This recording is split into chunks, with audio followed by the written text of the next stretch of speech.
Assalamualaikum warahmatullahi wabarakatuh. Perkenalkan, nama saya Rifki Mamura. Saya berasal dari AKP2B. Hari ini saya akan menjelaskan bagaimana flowchart dari siklus PT Zairanet. Nah, yang pertama saya akan menjelaskan dari siklus pendapatan di PT Zairanet. Di siklus ini terdapat 3 bagian atau departemen di dalamnya, yaitu bagian penjualan, bagian pekerja lapangan, serta bagian akuntansi. Nah, yang pertama dimulai dari pelanggan, membuat pesanan pelanggan jaringan, lalu bagian penjualan mengecek pesanan pelanggan. Jika ada hutang, pelanggan diminta melunasi terlebih dahulu dan pesanan ditolak sampai pelunasan dilakukan, dan jika tidak ada hutang, pesanan proses lebih lanjut. Proses selanjutnya bagian penjualan. Bagian penjualan membuat dokumen pesanan pekerja sebanyak 3 tebusan, satu lembar untuk pelanggan, 1 lembar untuk bagian pekerja lapangan, dan lembar asli disimpan dalam arsip sementara.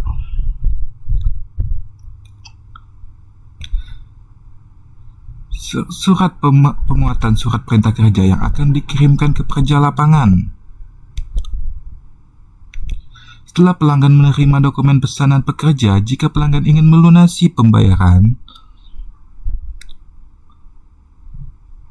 bukti pembayaran disimpan bersama dokumen order. Tetapi jika pelanggan ingin menunggu pekerjaan selesai baru dilunasi, maka salinan pesanan pelanggan akan disimpan sementara sampai pekerjaan selesai. Pada bagian pekerja lapangan menerima pesanan pekerjaan, dan surat perintah kerja akan langsung memulai pekerjaan setelah pekerjaan selesai. Dokumen surat perintah kerja dikembalikan ke bagian penjualan. Bagian penjualan akan mencap perintah kerja bagian pekerja lapangan pertanda pekerjaan telah selesai. Selanjutnya, bagian penjualan akan membuat surat tagihan sebanyak 2 rangkap. Salinan pertama diberikan kepada pelanggan, salinan kedua diberikan ke bagian akuntansi.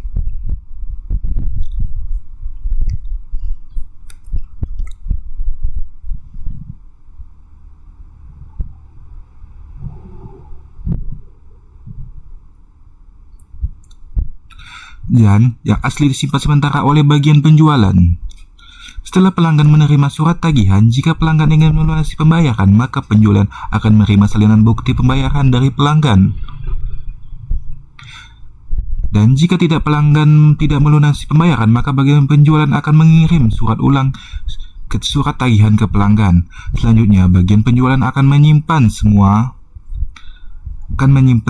dokumen seperti salinan bukti, pembayaran, pesanan pekerjaan, surat perintah pekerjaan yang telah dicap selesai, surat tagihan, dan bagian penjualan juga membuat dokumen penyelesaian sebanyak 1 rangkap, yang mana salinan dikirim ke bagian akuntansi yang telah disimpan secara bersamaan dengan dokumen tersebut. Itulah dia penjelasannya terkait tentang siklus dari pendapatannya. Yang kedua adalah siklus dari bagian pengeluaran. Terdapat 4 bagian, yaitu bagian gudang, bagian keuangan, bagian akuntansi, serta pemasok. Nah, flowchart ini dimulai dari bagian gudang. Bagian gudang memeriksa persediaan barang dan lanjut membuat surat permintaan belanja barang sebanyak 1 rangkap. Dokumen asli disimpan ke bagian gudang secara temporer. Sementara 1 salinan dikirim ke bagian keuangan.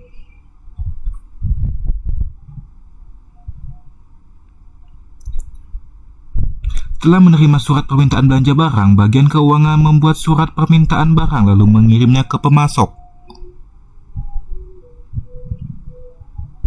Dan salinan surat permintaan belanja barang disimpan oleh bagian keuangan.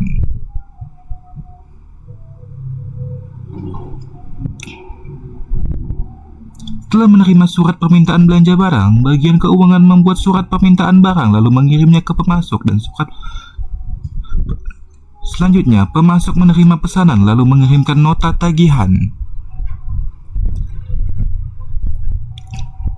ke bagian keuangan dan barang dipesan dikirimkan.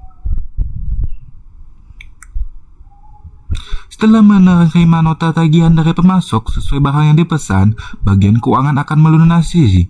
Setelah barang pesanan datang, dari mengandalkan nota tagihan lalu mengirimkannya ke bagian akuntansi.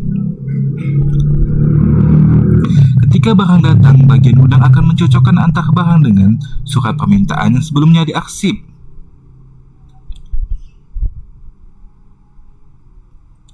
Lalu bagian keuangan menerima surat penerimaan barang, kemudian bagian keuangan membuat surat perintah bayar dikirimkan kepada pihak bank. Setelah bagian keuangan melunasi tagihan dan menerima bukti pembayaran dari pihak bank, selanjutnya bukti pembayaran diduplikat dan dikirimkan ke bagian akuntansi.